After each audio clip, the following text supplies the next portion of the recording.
Perguntei ao pastor Zé antes de vir: pastor, o que vocês estão pensando, estudando diante de Deus esse tempo? O pastor falou: Oswaldo, nós temos esse tema, fortalecendo-se na graça.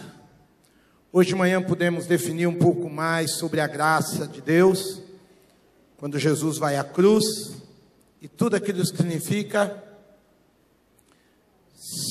ter uma vida que reproduz a vida de Jesus em nós, como Paulo diz ao jovem pastor Timóteo, como atleta, como soldado, como lavrador. Mas hoje à noite eu queria pensar o contrário quase do que eu falei hoje de manhã. De manhã eu trouxe uma palavra suave sobre a graça e da nossa necessidade de crescer e nos fortalecer na graça. Da graça da vida, da graça dos dons, do serviço, da paternidade, da vida, da oferta, da graça de sermos servos uns dos outros.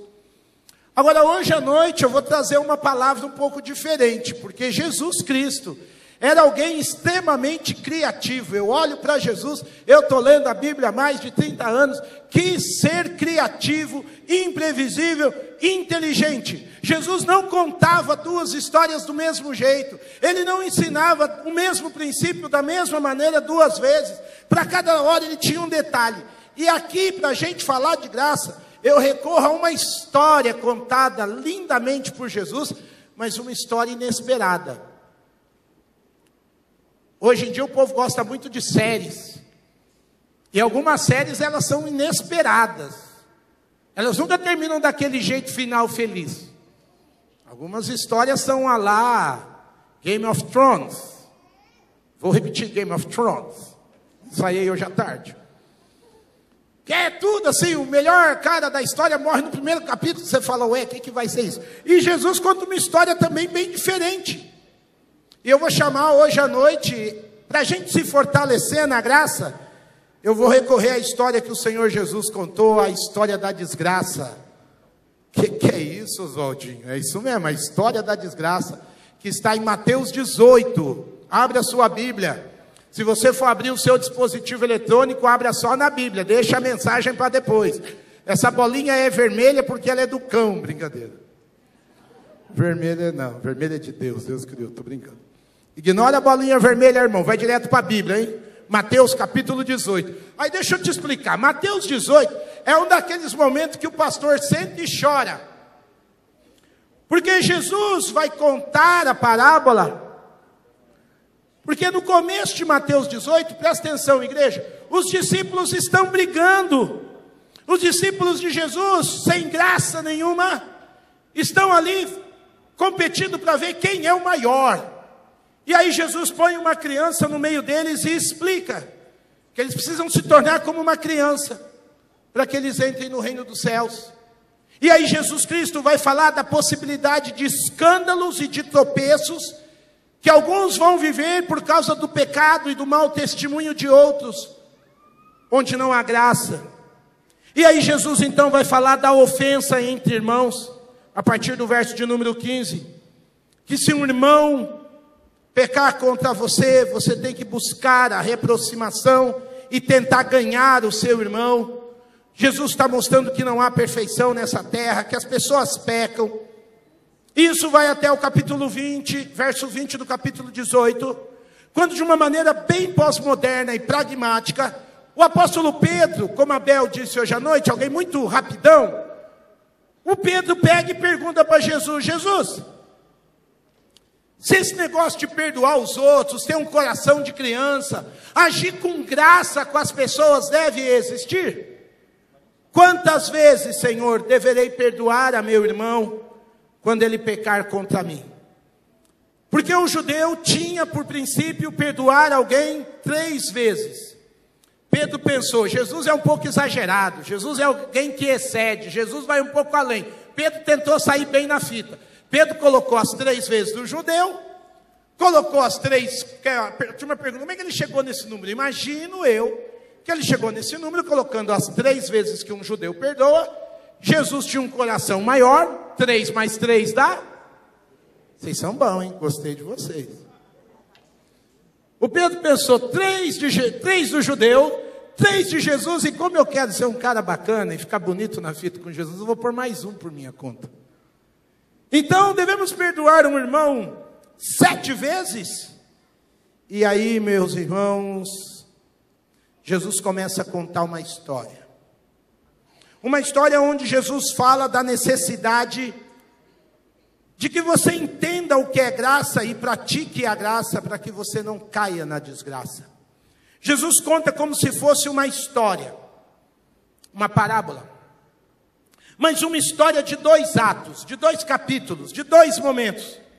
O primeiro momento, ele é cheio de graça, de bondade, de amor. Olha o que Jesus contou, falou: Pedro, por isso o reino dos céus é como um rei que desejava acertar a conta com seus servos. Verso 24, quando começou o acerto, foi trazido à sua presença um dos servos que lhe devia uma enorme quantidade de prata. Como não tinha condições de pagar, o Senhor ordenou que ele, sua mulher, seus filhos e tudo que ele possuía fossem vendidos para pagar a dívida.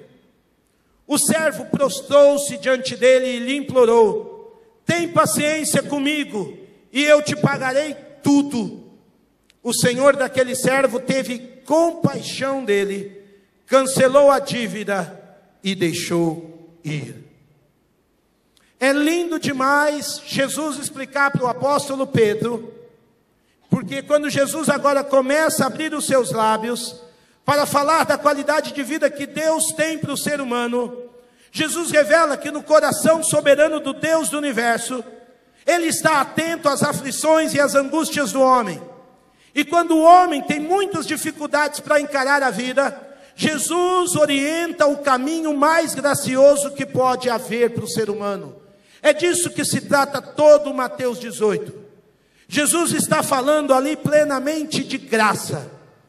E graça, ao meu ver, simplificando a teologia, é quando Deus está com mãos estendidas a nós.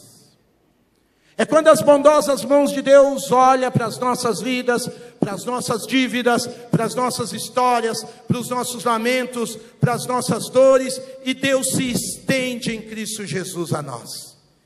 E se não consegue entender o que Deus está desafiando a vivermos para encontrar um caminho de paz e harmonia, Jesus conta então nessa parábola uma história onde um rei, e Jesus compara a necessidade de se perdoar ao princípio do reino de Deus.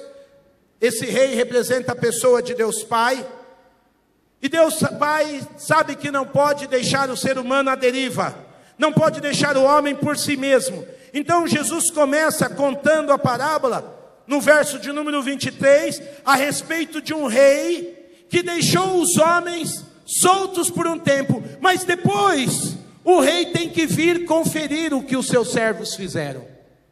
Deixa um menino de 14, 15 anos sozinho na casa, por quanto tempo você imaginar, e quando você voltar, essa casa vai estar horrível. Porque a gente não pode deixar o ser humano sozinho por si mesmo. Quando o rei vai então pedir as contas da vida daquele homem, de como ele agiu, de como ele viveu, como ele se manifestou, o resultado é previsível, verso de número 25. O resultado é muito triste. E é isso que Jesus está querendo ensinar para Pedro. Pedro, se você não olhar com graça para a vida do seu semelhante, o seu semelhante vai ter uma dívida impagável com você, e você uma dívida impagável para com o seu semelhante. O ser humano tem também uma dívida inesgotável diante de Deus. Jesus, meus amados, falou com uma riqueza de detalhes essa parábola. E frente à santidade de Deus, Jesus falou de maneira clara que aquele homem não tinha como pagar a sua dívida. Essa é a nossa situação diante de Deus. Nós somos falidos diante de Deus. Nós somos como escravos endividados. Algumas versões bíblicas, por isso que eu pedi para você abrir a sua aí, diz que aquele homem devia 10.000 talentos, e a linguagem de hoje, a versão linguagem de hoje, vai dizer que esse homem devia milhões de moedas de prata. A versão que eu li diz simplesmente que ele devia uma enorme quantidade. Porque nos dias dos judeus, 10.000 era uma contagem absurda, eles não passavam desse número nos seus cálculos. Tamanho é o desespero do ser humano, quando tem que olhar para as dívidas que ele fez emocionais, com seu pai, com sua mãe, com seu irmão, com seu primeiro chefe, com seus amigos. Quando a gente vai ser pesado na balança, essa balança é ruim demais. E ela gera desespero. Frente à realidade que Deus é tão radical, a ponto de ter que comparar o coração de um ser humano ao coração de uma criança. Quando a gente olha para Antonella sendo apresentada, uma criança que depende da mãe, que olha para a mãe como seu tudo, seu alimento, sua respiração, sua força. E nós, já crescidos, confiamos mais em nós, no nosso dinheiro, na nossa experiência, nos nossos títulos, do que realmente confiar no Pai como deveríamos confiar. E aí a gente vai vivendo a vida, e a vida vai nos atropelando, a gente vai atropelando a vida, e a gente acaba como aquele homem que um dia tem que se ver com Deus, e o grito da nossa alma é: tem paciência comigo, e eu te pagarei tudo. O problema é que, se você analisa o texto, não se trata do rei ter paciência. O problema é que a dívida daquele homem era inesgotável. O rei podia ter tomado a esposa, os filhos, os bens, e a dívida não ia ser paga. Então não se trata do rei ter paciência, se trata do rei ter amor. Porque o rei não olha simplesmente para o quanto aquele homem deve, mas o rei olha para aquele coração como alguém que precisa de uma vida solucionada, que não tem como pagar os seus débitos diante de Deus. E diferente do coração daquele homem cheio de dívida, cheio de razão, Jesus revela o mais profundo sentimento do rei, que era o que ele queria que os seus apóstolos soubessem, que está no verso de número 27. Porque o rei, diferente de qualquer homem, de qualquer mulher, de qualquer religioso, olha o que diz o texto, meus queridos. O rei teve o quê? Compaixão. E o rei não jogou a dívida na cara. O rei não teve a paciência de falar: tá bom, você vai me pagando aos poucos. Não, o texto diz que o rei fez o quê, gente? Cancelou a dívida. E o rei deixou aquele homem ir, deixou o filho daquele homem ir, deixou a esposa daquele homem ir. E aquele homem tinha tudo para ir para casa, fazer uma festa, porque a vida foi lhe dada livre, bondosa, misericordiosa, nada em troca, nenhuma pergunta, nenhuma permuta, nenhuma barganha. Foi dado amor, foi dado perdão, livremente oferecido, derramado abundantemente, com poder para trazer liberdade para a vida daquele homem. Aleluia. E isso é graça. Quando Deus simplesmente resolveu ter compaixão de nós, aleluia. Cancelou as nossas dívidas, apagou, jogou no mar do esquecimento, não mediu o tamanho do erro, não mediu o tamanho da consequência, não mediu se eu vou fazer de novo ou não vou fazer de novo. Deus teve em Cristo Jesus graça de nós. Você não entendeu, desculpa, vou começar a pregar de novo. Em Cristo Jesus, todas as suas dívidas, maldades, malícias, rancores, foram perdoados e a sua dívida cancelada, para a glória de Deus o Pai. Ah, bom. Que texto lindo. Jesus queria que os seus ouvintes entendessem, que os seus apóstolos entendessem, que esse era o espírito do perdão dado por Deus. Que isso é o que significa graça abundante, vida abundante, que devia prevalecer nos relacionamentos daqueles apóstolos. Não é uma questão de medir quanta pessoa pecou, mas uma questão de eu ter uma postura de graça e de misericórdia para quem errou. Essa postura, Jesus está dizendo que deveria ser imitada, reproduzida, vivenciada de forma sincera e objetiva, porque senão, ao invés de graça, se eu não entender o quanto Deus cancelou a minha dívida, o que eu vou viver é desgraça. E Jesus, a partir do verso de número 28, vai para o segundo ato da história. Jesus disse que aquele homem perdoado deveria ter ido, Jesus não disse, mas fica entendido, que aquele homem perdoado deveria ter ido para casa, deveria ter chamado a sua família, como o Gilson fez, fazer um culto, dar uma oferta de gratidão, contar e dar um testemunho. Pô, nosso rei é maravilhoso, nosso rei é misericordioso, nosso rei é extraordinário, nosso rei é bom. Mas diz o verso de número 28, que a desgraça tomou conta no lugar da graça na vida daquele homem. O texto diz que quando aquele servo saiu, ele encontrou um dos seus conservos, um outro rapaz que trabalhava com ele, que não devia muito não, devia 100 denários, pouca coisa. Mas esse homem agarrou o seu conservo pelo pescoço e começou a sufocá-lo. Quem quer sufocar alguém tirando-lhe o ar, quer fazer o quê, gente? Dizendo: pague-me o que me deve, pague-me o que me deve. Então o seu conservo caiu de joelhos e implorou-lhe: tenha paciência comigo e eu pagarei a você. Mas ele não quis ter a paciência, a misericórdia, a bondade. Antes saiu e mandou lançar aquele amigo de trabalho, conservo, na prisão, até que ele pagasse a dívida. Nós vemos Jesus aqui contando uma história de graça e ao mesmo tempo de desgraça.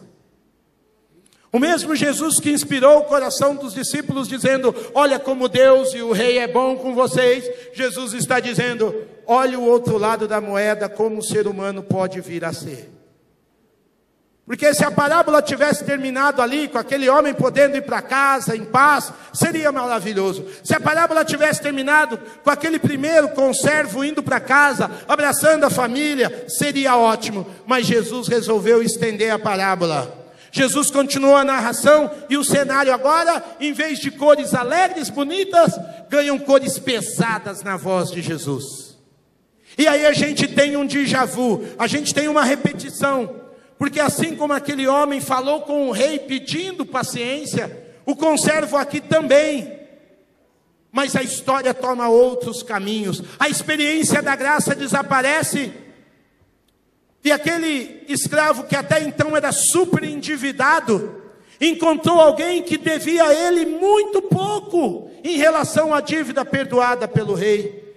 E agora este conservo encontrado também pediu com as mesmas palavras uma tentativa de pagamento, mas ele não foi ouvido. Amados, eu quero resumir com isso, que graça é quando Deus está com as mãos, vamos dizer juntos, graça é quando Deus está com as mãos. Agora, meus queridos, a desgraça é quando as mãos de Deus estão estendidas e nós não percebemos. Que Deus tenha misericórdia de nós. Que Deus tenha misericórdia de nós. Porque aquele homem, diz o texto, que viveu uma cegueira sem tamanho. O texto diz que aquele homem estava tomado de fúria contra o seu conservo.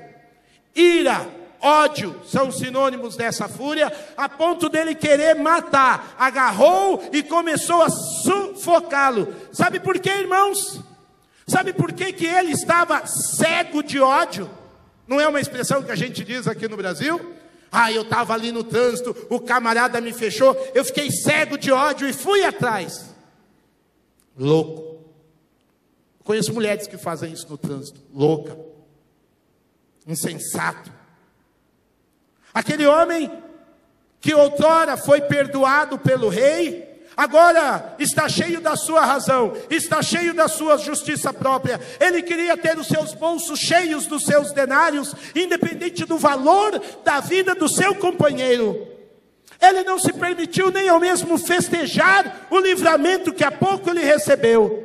Ele não se permitiu alegrar o seu coração e enxergar a grande bondade que lhe foi aplicada. Ele não conseguiu perceber a grande graça celeste aberta sobre sua cabeça. Ele não devia enxergar um palmo à frente do nariz, porque ele estava cego. E gente, olha o que eu vou dizer. Gente cega, depois de ter conhecido a graça, é cega não por catarata, é cega não por um glaucoma, é cega por uma coisa muito pior. A cegueira de quem chegou perto da graça e não manifesta a graça se chama orgulho. Não há nada que segue mais um homem ou uma mulher que já entendeu o chamado de Cristo Jesus do que o orgulho. O orgulho faz uma pessoa, uma casa, uma família, uma história cair numa ribanceira, num despenhadeiro e se esborrachar todo. Aquele homem cheio do seu orgulho tinha uma autoimagem problemática, e essa é a desgraça da graça. É nesse momento maldito, quando nos enchemos das nossas razões. Ah, mas ele me deve, ele fez isso para mim, ele falou aquilo. É nesse momento maldito, onde o ser humano tem sentimentos de domínio, de poder, onde nós não avaliamos o pó que nós somos, onde nós não avaliamos o valor da outra vida, onde nós esquecemos, sofremos de amnésia, e não percebemos os favores e as graças de Deus derramadas, onde nós não deixamos fluir gratidão em nós, onde nós fechamos o coração, endurecemos a vida nas nossas certezas, e passamos a querer que as coisas funcionem do nosso jeito, na nossa maneira, nos nossos critérios. O grande inimigo do Batman é o Coringa, do Super-Homem a Kryptonita, do Cascão a chuva. Agora, o real inimigo da graça não é a indiferença, é o orgulho. Um orgulho que nos faz olhar para nós como homens condenados. Eu penso, meus irmãos, me permitam aqui um minuto das minhas elucubrações teológicas. Eu penso que aquele homem que foi perdoado, que o rei cancelou a sua dívida, agora ele quer umas poucas moedas porque ele acha que ele precisa voltar lá para pagar alguma coisa. Ele acha que ele precisa voltar lá para dar alguma coisa para o rei. Ele não superou aquilo que Deus já o perdoou. Ele continua cobrando de si mesmo. Ele não sabe quem realmente ele é. Ele não percebe o quanto ele é amado, perdoado, livre, liberto. Tem crente que vem para a igreja com medo de Deus pesar a mão na segunda-feira se não vier. Tem. Ele não tem amor a Deus, ele tem medo só de Deus pesar a mão. Ele não se vê como um filho amado, perdoado. Tem gente que não lê Bíblia. Aí quando a situação aperta, a primeira coisa que fala é: Senhor, eu prometo que eu vou ler Bíblia. Como se alguma coisa ruim aconteceu, porque Deus está falando: ai, ele não leu Bíblia, eu preciso castigá-lo. Deixar de ler Bíblia é tolice sua. Deus não está bravo com você. É você que está perdendo a bênção. Deixar de estar com o povo de Deus, Deus não vai te castigar. Não venha para a igreja com medo não, irmão. Venha para se dar diante de Deus. Venha para agradecer a vida a Deus. Venha para aprender da vontade de Deus. Mas não vem com medo não, em nome de Jesus. Porque Deus não quer barganhar seu coração. Você não tem nada para trocar com Ele. Tudo que você tem já é dele. O que tem na sua mão? Nada. O ar que você respira vem de quem? Dele. O que você pode dar para Ele? Quando a gente vem aqui nas ofertas, a gente devolve a Deus.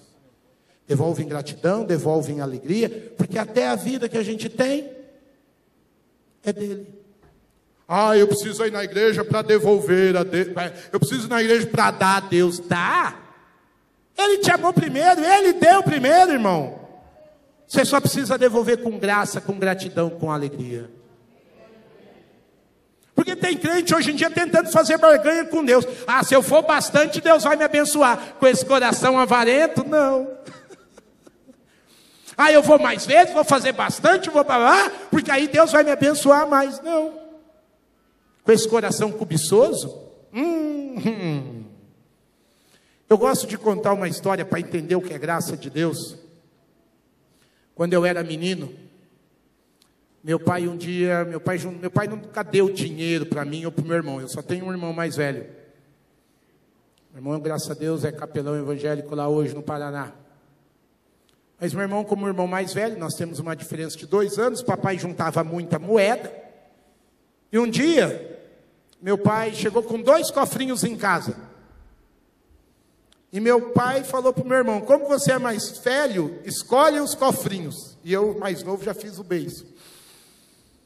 Porque dava para ver que um cofrinho estava muito mais pesado. E o outro não estava nem na metade. E meu irmão, todo garboso, alegre: eu quero esse aqui, eu quero esse aqui. Eu quero aquele. Meu pai fica quieto e engole o choro. Sem notelice. Fica com esse outro cofrinho. Mas pai, fica com esse outro cofrinho. Agora vocês dois vão lá no quarto e abrem o cofrinho. E meu pai veio atrás. O cofrinho do meu irmão, na época, só tinha moeda de 1 centavo e de 5 centavos. O meu cofrinho, por outro lado, só tinha moeda de 50 e de 1 cruzeiro. O meu irmão fez um bico que quase furou meus olhos. Eu não entendia muito de dinheiro, mas eu sabia que eu estava na vantagem. Porque meu irmão falava assim: não é justo, não é justo, não é justo. Eu quero o cofrinho dele. Eu não sabia o que tinha no meu cofrinho. Eu falei: agora ele é meu. De raiva. A gente é assim, irmão. A gente acha que a gente vai trocar de cofrinho com Deus, se a gente tiver bastante no culto. E às vezes Deus te trouxe aqui para ver a perseverança e a persistência de uma família em Cristo Jesus. Talvez toda a alegria que você vai ter, como eu nessa noite, é ver alguém servindo a Deus com dedicação e amor. Ai de mim, ai de você, se a gente não entender a graça de Deus, a gente se prende na desgraça. E eu acho que foi isso que tomou o coração, foi isso que tomou conta do coração daquele primeiro servo. E ele se viu no papel de juiz, irmãos. Ele se viu no papel de quem devia julgar a vida do outro para o bem ou para o mal, porque diz o texto que ele agarrou o pescoço do seu companheiro, tentando sufocar. Ele se esqueceu do perdão que ele acabou de receber. Ele se esqueceu da misericórdia. E agora ele quer o sangue do outro, ele quer a cabeça do outro, ele quer o cofrinho do outro. Eu preciso hoje à noite lembrar a você que todo o seu estado de falência e débito diante de Deus foi perdoado na cruz de Jesus Cristo. Não tem nada que você possa fazer para Deus te amar mais. E não há nada de errado que você possa fazer que Deus venha te amar menos. Glória a Deus. Você pode sair daqui, meu irmão, enfiar um carro no poste. Deus não vai deixar de te amar por causa disso. Você vai ter que pagar o carro, você vai ter que pagar o seguro, mas Deus vai continuar te amando do mesmo jeito. Você pode fazer as suas cabeçadas, as suas besteiras, até se esfriar, infelizmente, diante de Deus. Mas Deus vai continuar te amando do mesmo jeito. Você vai entristecer o coração dele, mas ele vai continuar te amando. Eu quero pensar isso com vocês, porque há cristãos tomados de orgulho. Gente que acaba caindo numa alienação espiritual absurda. Não entendem que Cristo é o seu perdão. Funcionam na mentalidade de gente que não é perdoada. Gente que ignora que Cristo morreu quando vocês ainda eram inimigos dele. Gente que perdeu a noção da misericórdia e da bondade de Deus e não entende que existe um Pai, que é o grande Rei, que é sempre bom e misericordioso. O Salmo 130, verso 4, o salmista diz: mas contigo está o perdão, para que sejas temido. Por que que eu temo a Deus? Porque Ele tem perdão sobre a vida. E ai de mim, o dia que eu esquecer do perdão dEle. Então eu não devo viver com medo de Deus. Eu devo ter temor a Deus, respeito à sua pureza, a sua santidade, a sua misericórdia e a sua justiça em Cristo Jesus. Eu devo olhar para a vida sabendo que esse rei é justo, porque foi ele quem pagou a dívida. Aquele homem tinha uma dívida? Tinha. Mas agora esse servo vai dizer para ele: paga a sua dívida na prisão, vai para a cadeia. Diz o verso 30 que aquele homem mandou lançar o seu companheiro até que pagasse a dívida. Olha como esse homem é chucro, gente. Como é que alguém esteja na prisão pode pagar uma dívida? Paga a dívida quem está trabalhando? Paga a dívida quem pode prestar um serviço?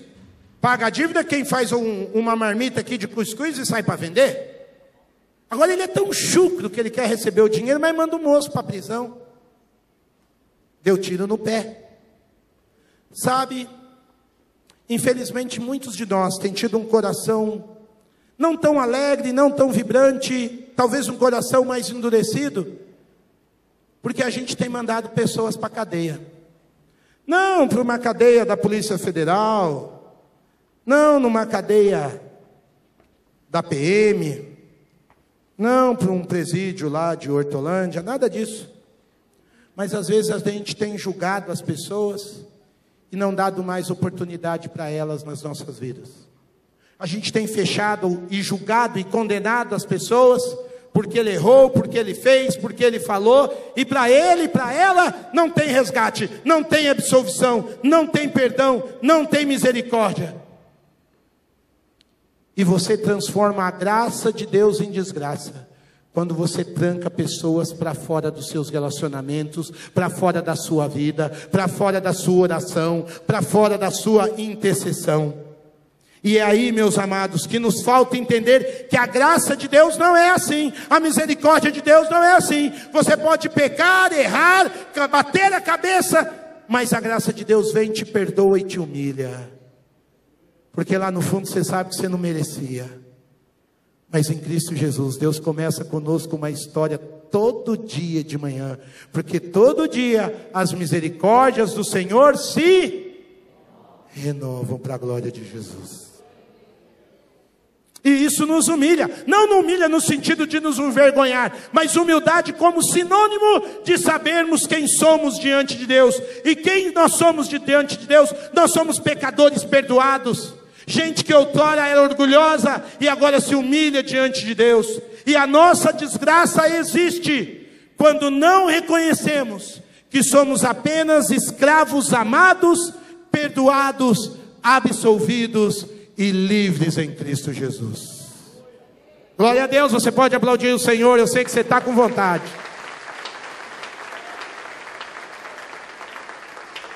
Nesse sentido, irmãos, a desgraça fica longe, porque todo dia eu chego do lado da minha cama e diz: Deus, obrigado, porque nessa manhã o Senhor resolveu começar comigo de novo, e as tuas misericórdias são a causa de eu não ser consumido. Aleluia. E não importa o meu erro, meu pecado, minha ignorância, minha chucrice de ontem, eu sei que pela misericórdia Deus começa comigo tudo de novo, e o meu coraçãozinho pode ter espaço para o amor, para a misericórdia, para a compaixão, para a consolação, para mim, para a minha família, para os meus irmãos, em nome de Jesus. A desgraça é quando eu esqueço isso, a desgraça é quando eu não reconheço isso, a desgraça vem quando eu esqueço que igreja é um grande hospital, gente ferida, doente, debaixo do cuidado do grande médico dos médicos. O nosso culto, irmãos, na verdade, o nosso culto é como uma reunião do AA, dos Alcoólatras Anônimos. Nós somos uma irmandade de homens e mulheres que compartilham suas experiências, seus fracassos, suas forças, suas esperanças, não em si mesmo, mas naquela esperança que vem da cruz, que começa conosco todo dia de novo. Ai de mim e de você, se chegarmos aqui dizendo: eu não tenho mais nada para Deus tratar. Mentira, engano, sai da cegueira. Por que a gente faz culto toda semana? Para toda semana a gente se lembrar da cruz. Por que a gente se reúne toda semana? Para toda semana abrir a santa palavra e dizer: ó Espírito Santo, me restaura de dentro para fora de novo. Ó Deus, faz a tua obra sobre a minha vida, para que eu não tenha que realmente ser dominado pelas minhas paixões, mas eu revele a graça, a bondade, o amor, a misericórdia por onde eu for nesses dias. A gente não vem no culto porque a gente não sabe muita coisa, a gente sabe, mas a gente volta para cultuar junto, porque a gente não pode se esquecer, e não quer se esquecer, e quer de novo se relembrar da graça, da misericórdia de Deus. Irmãos queridos, o fato é que nós vivemos numa sociedade muito orgulhosa. O fato é que nós vivemos numa cultura muito egoísta. O fato é que, sem dúvida nenhuma, o orgulho se estabeleceu numa sociedade tecnológica, rica, pós-moderna, mas não graciosa. E isso é muito comum numa sociedade que jaz no maligno. Eu quero lembrar você que Jesus está falando desse perdão, desse amor, dessa graça, em comparação ao reino dos céus. Ele começou a história dizendo: o reino dos céus é como um rei que veio e cancelou a dívida. Eu quero que lá em casa seja um pedaço do reino dos céus. Eu quero que os meus relacionamentos sejam um pedacinho do reino dos céus. Se no reino dos homens, preste atenção, se no reino dos homens pisar no meu vizinho é normal, no reino dos céus não. Se no reino dos homens ser ingrato às graças recebidas é normal, no reino dos céus não. Se no reino dos homens se sentir mais importante que um vizinho do lado é normal, no reino dos céus não. Se no reino dos homens não prestar respeito e honra a pai, a esposa, a família, aos mais velhos é normal, porque nós vivemos numa sociedade que humilha mulheres, massacra idosos, abandona crianças. Se no reino dos homens isso é normal, no reino dos céus, no reino dos céus, nós vivemos nessa terra para sermos elementos de contracultura. Ou seja, nós vivemos nessa terra e Jesus não veio ainda buscar a sua igreja para que nós ensinemos o que é graça, para que nós ensinemos o que é misericórdia, para que nós ensinemos aos nossos vizinhos e irmãos de cidade, de país, o que é a bondade que cancelou as nossas dívidas. Por isso que nós estamos aqui ainda. Por isso que Deus não retirou do seu espírito sobre essa terra. O ambiente que alimenta a cegueira nessa sociedade torna as pessoas cegas. Essa é uma sociedade onde mede as pessoas de uma maneira ruim. Mede as pessoas pelo que elas têm ou pelo que elas não têm. Pelo que elas devem, onde elas comem, onde elas gastam, o que elas vestem, que carro elas andam. E isso mata relacionamento. Foi esse sentimento que tomou conta do servo de esquecer a graça e grudar no pescoço do outro. Isso empobrece a vida, os relacionamentos, a aprendizagem e até a irmandade cristã. Infelizmente, hoje em dia, se ama as coisas e se usa as pessoas. E o grande chamado de Jesus é para a gente usar as coisas e amar. Não permita que isso seja invertido nos seus valores e relacionamentos. Não permita que o orgulho vá tomando conta da sua história. Pais, em nome de Jesus, cuidado com o que vocês dizem para os seus filhos que é valoroso. Não ensine nossos meninos e meninas a amar mais as coisas e menos as pessoas. Em nome de Jesus. Não podemos achar que é normal o que a nossa sociedade, e ela é uma sociedade de vencedores. É uma sociedade onde não olha a vida com graça, com misericórdia. Uma sociedade onde você age com graça e misericórdia, você é chamado de tolo. Às vezes até dentro da igreja. Estava em São Paulo, saindo de uma gráfica, e um rapaz raspou a traseira do meu carro. E eu estava com muita pressa, muito ocupado. Eu olhei, meu carro já tinha muitos outros riscos maiores do que aquele. Aquele do rapaz era o de menos. E o rapaz desceu assustado. Oh, desculpa, tal, tenho seguro, você tem seguro? Eu falei, moço, você está nervoso? Ele estava muito nervoso, ele estava tremendo, eu acho que o carro nem era dele. Eu falei, qual é o seu problema? Não, pô, eu queria te pagar, mas não sei e tal. Eu falei, filhinho, vamos fazer o seguinte. Você vai me pagar. Aí eu tinha um folheto de um evento que ia acontecer na igreja, eu falei, mas você vai pagar de um jeito diferente. Você vai hoje à noite nesse encontro aqui. Se você prometer, eu não vou nem cobrar o arranhão. Aí o cara que já está com corda no pescoço, ele fala o quê? Vou sim. Estou lá, tal e coisa, beleza. Falei, então eu quero te ver lá hoje à noite. Beleza. Obrigado, mas fica com o meu telefone. Peguei o telefone dele, ele pegou o meu, beleza, fomos embora.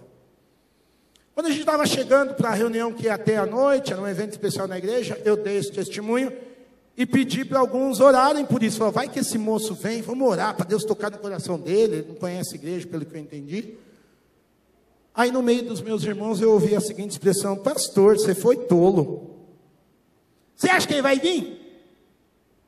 Irmãos, quando eu ouvi essa palavra, doeu tanto no meu coração. Porque eu não estava olhando para o prejuízo, eu estava olhando para a alma daquele moço. E quando um querido meu falou, você foi tolo, Oswaldinho? Eu falei, Deus, eu não vou nem olhar para ver se esse moço está aí ou não. Eu estava doido para ver se ele vinha, esperar ele. Mas agora é a obra do Senhor. Se ele não vier aqui, o Senhor pega ele numa curva, onde ele estiver. E o Senhor enche esse moço de graça, de bondade, que ele se lembre de mim e do Senhor em primeiro lugar. E onde ele estiver, o Senhor cabe a obra que o Senhor começou na vida desse moço. Infelizmente nós vivemos numa sociedade, meus irmãos, que realmente parece que quando você ama, quando você perdoa, quando você restaura uma amizade, você é tolo, você é bobo. Nós somos de uma sociedade cheia de vencedores, onde você, quando dá mais uma oportunidade a alguém, você é visto como um tolo. E nós precisamos entender que pela graça, aqui nessa terra, muitas vezes, olha o que eu vou dizer, nós vamos perder. Assim como o rei perdoou a dívida, e o rei perdeu aquele dinheiro, amém? O rei perdoou, mas para o rei perdoar, ele teve que fazer o que em relação ao dinheiro que ele tinha do servo? Eu perdi a funilaria do meu carro, que não era muito lá grande coisa. Mas a gente tem que entrar na vida com Jesus sabendo perder, isso é graça. O que você está a fim de perder para conhecer a graça de Deus hoje à noite? Jesus disse que se o grão de trigo caindo na terra não morrer, fica só. Muitos aqui, para amar e servir Jesus, aprenderam a perder. Tanto é que lá em Lucas 16, 14... numa das suas parábolas, o texto diz que Jesus era ridicularizado. Os fariseus que amavam o dinheiro, ouviam tudo isso e zombavam de Jesus. Sabe por que zombavam de Jesus? Porque ele amava mais o dinheiro do que as pessoas. E Jesus falava de perdão, de perdoar a dívida, de ter misericórdia. Às vezes o orgulho nos leva à avareza. Às vezes o orgulho nos leva a matar pessoas, se não sufocadas na falta de misericórdia e perdão diante de Deus. Como é que acabou essa história, Oswaldinho? Teve uma virada na história. Aquele moço que foi para a cadeia, aquele moço que foi jogado lá no Chilindró, aquele homem que foi perdoado demais, Jesus é muito fantástico contando a história. Jesus disse que muita gente viu a cena, e quando os outros servos, companheiros dele, viram o que havia acontecido, ficaram muito tristes e foram contar ao seu senhor tudo o que havia acontecido. Então o senhor chamou o servo e disse: servo, cancelei toda a sua dívida, porque você me implorou. Você não devia ter tido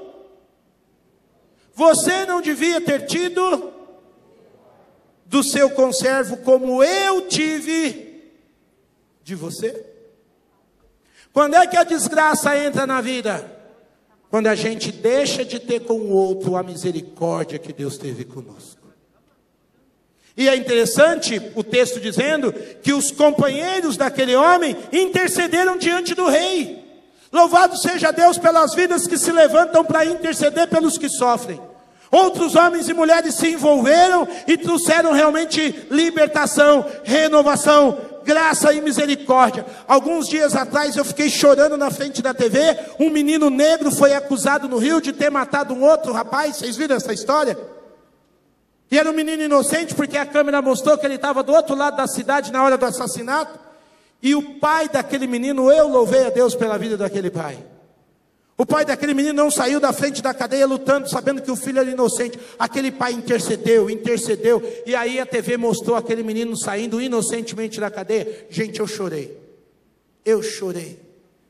Eu me vi na pele daquele negrinho, porque foi aquilo que Cristo Jesus fez por cada um de nós.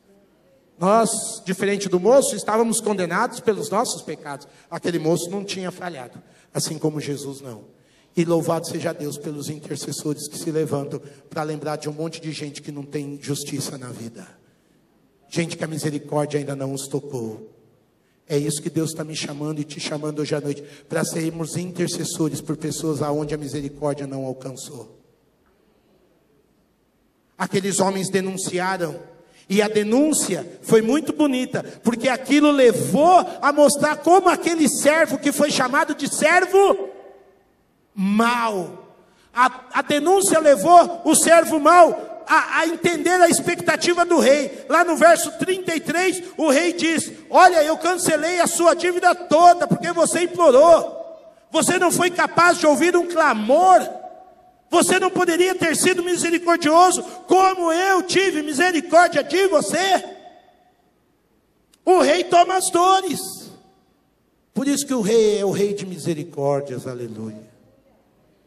O rei fala: eu tive misericórdia de você. Custa você ter misericórdia do outro? São perguntas retóricas, ou seja, a resposta mostra o próprio caminho da pergunta. É lógico que ele deveria ser chamado de servo bom. Quando é que a gente é chamado de servo bom? Quando a gente derrama sobre o outro o perdão que Jesus derramou sobre nós. E se Jesus cancelou a minha dívida, e Ele sabe que eu vou falhar de novo, Ele sabe que eu vou quebrar a cara de novo, mas Ele não fica jogando na minha cara: ó, eu te perdoei, mas não é para você fazer mais. Ele falou para a mulher: vá e não peques mais. Mas João vem nos dizer: se pecardes, se todavia pecardes, tem um advogado diante do Pai, o justo. Não é para pecar, mas pode ser que peque. Se pecar, corre para o justo juiz. Não faz justiça você. Não tenta ser você o dono da razão. Nem na sua casa, nem na sua família, nem no seu casamento, nem com seus colegas de convivência. Não gere desgraça sobre a sua cabeça. E Jesus, nos versos 34 e 35, termina a parábola do jeito mais Game of Thrones que você possa imaginar. Não é uma parábola de final feliz. Não tem louvor, não tem anjo, não tem Deus sorrindo do céu. Eu gosto de pregar esses sermões, porque o povo já espera: o pastor emociona no final. Não, aqui tem temor.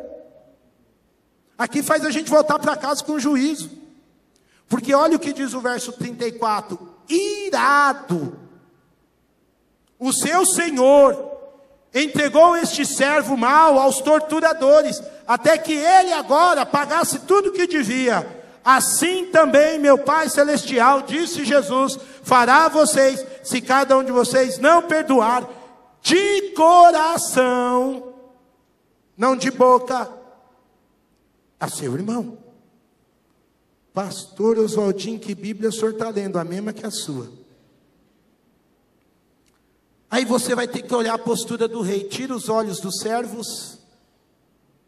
Ué, esse rei é diferente, né? E eu gosto de falar que esse rei é diferente, porque Deus na boca do povo hoje parece um pamonha. Deus na boca do povo hoje parece um coroinha de igreja meio requenguela, que não mata nem desata. O povo peca, brinca com a graça, brinca com a misericórdia, se lambuza no pecado e acha que Deus vai ficar assim: ai, lindinho. E a sua Bíblia diz que o rei da parábola termina essa conversa irado. Aí tem gente que vai dizer assim, né? Ai, eu gosto de seguir o Deus do Novo Testamento. O Deus do Velho Testamento é muito bravo, mas o Deus do Novo Testamento, ele é um ursinho carinhoso, é só amor. Você não entendeu a Bíblia, meu irmão. O mesmo Deus do Velho é o Deus do Novo. E o mesmo Deus do Novo é o Deus do Velho. O mesmo Deus de graça, de amor, de misericórdia, é um Deus de justiça.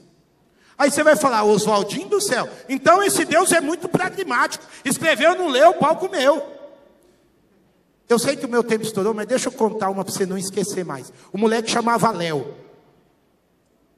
E a mãe dele fez uma festa de aniversário cheia de doce, brigadeiro, Coca-Cola, sorvete, encheu a casa. Conhece essa, não? Não?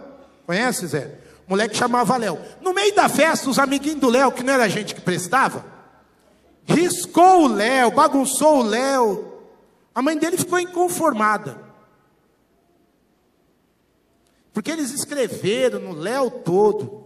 Ela recolheu o brigadeiro, recolheu as coxinhas, recolheu o pastel, recolheu tudo. Levou para a cozinha. Aí ela pegou pão. Ela tinha muito pão. Cortou o pão e passou mel. Mel.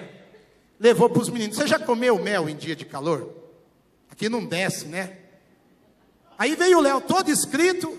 E os moleques correndo para pegar um Coca-Cola. Chega lá só pão com mel. E a mulher falou: ah, que legal, vocês estão aqui, vocês são gente boa pra caramba. E serviu pão com mel. Aí os moleques comeram, fazer o quê? Aí a mulher deu uma segunda rodada de pão com mel. Festa legal, bacana. Aí quando os moleques achou que ia ganhar uma coxinha, a mulher passou de novo o pão com mel. Aí quando os moleques já não aguentavam mais, falaram: ô dona, não tinha uma coquinha aí, gelado, uma coxinha, nós sentimos o cheiro da fritura. Aí ela disse assim: escreveu no Léo é pão com mel. Porque tem gente que acha que Deus é essa mãe tonta. Escreveu no Léo é pão com mel, velho. E tem uma hora que mel enjoa. Esse Deus aqui do Novo Testamento, esse rei, sabe por que ele foi tão duro? Sabe por que? Porque parece que ele é meio bipolar, né? Ele perdoou a dívida, depois ele cobrou o rapaz. Esse Deus é estranho. Mandou aqui o rapaz para um símbolo da condenação eterna. Igreja, sabe por que ele age assim? Porque Deus não negocia com orgulho. Deus não brinca com gente orgulhosa. Gente orgulhosa se afasta de Deus. Deus resiste. A grande história da desgraça ressalta nessa noite o valor de ter um coração quebrantado, de termos o valor de um coração que teme a bondade, a misericórdia de Deus e não trata ela como se fosse água de batata. Não se brinca com a salvação eterna. Não se brinca com a cruz de Cristo. Não se brinca com a salvação. Não se brinca com a redenção dos pecados. Não se brinca com a santidade dada pelo Espírito Santo. Amém. Ou a gente volta para esta palavra de coração quebrantado e humilhado, para que o doce Espírito nos faz ser gente misericordiosa. Ou a gente não entendeu o que significa a graça e o perdão de Deus, e depois não adianta chorar que está cansado de comer pão com mel. Depois não adianta reclamar que algumas coisas não vão. E aí não adianta reclamar do pastor, da igreja, do horário do culto, do som da banda.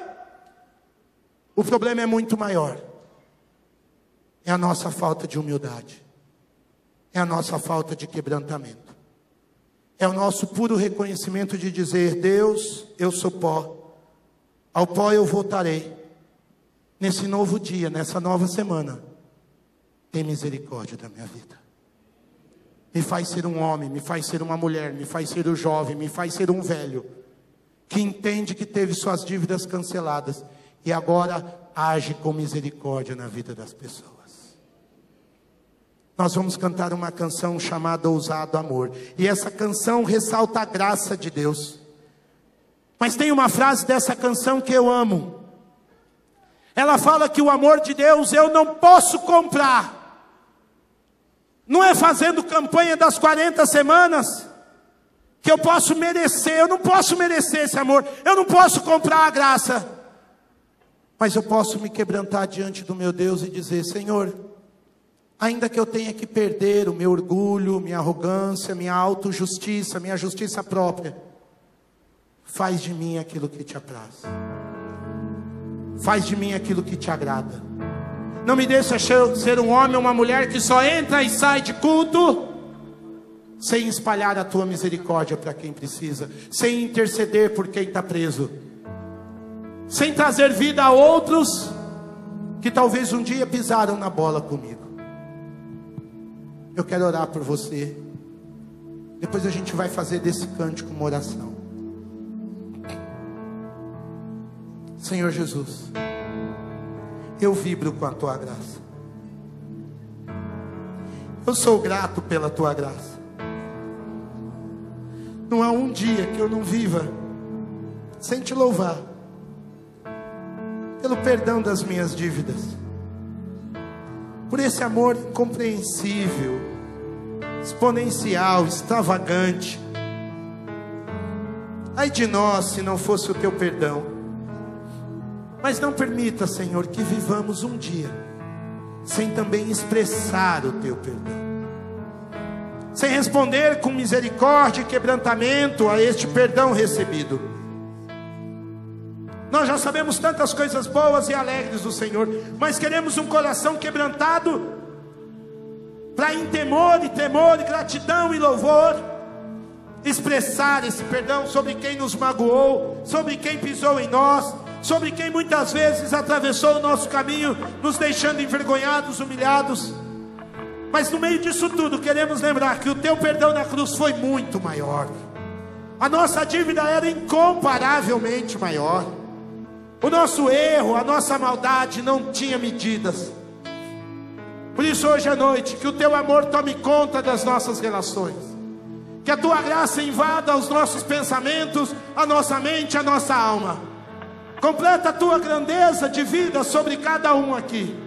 Que o amor e a graça do Senhor seja realmente aquilo que renova, que toma conta das casas, dos lares, dos relacionamentos e das vidas. Que o teu ousado amor abunde nos nossos relacionamentos, em nome de Jesus.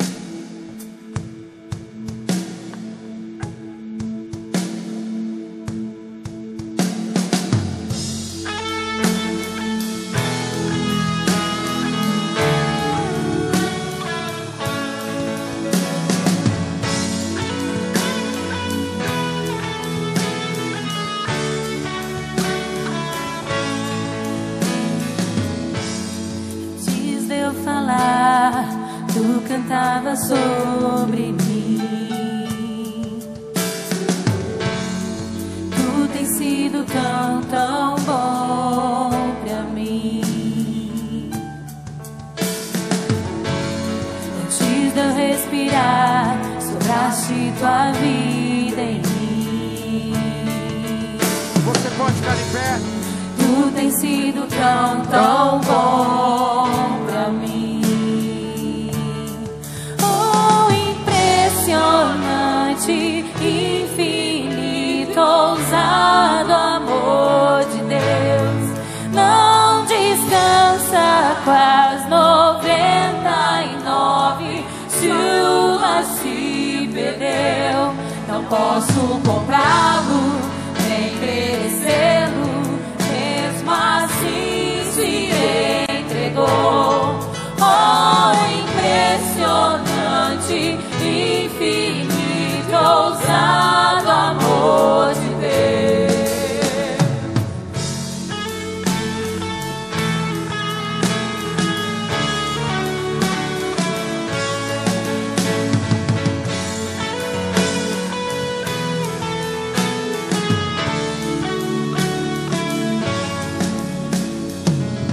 Inimigo eu fui, mas teu amor lutou por mim.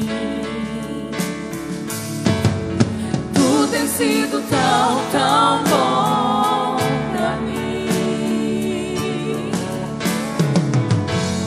Não tinha valor, mas tudo pagou por mim. Tu tens sido tão, tão bom pra mim. Oh, impressionante, infinito, ousado amor de Deus. Oh, descansa com as 99, se uma se perdeu. Não posso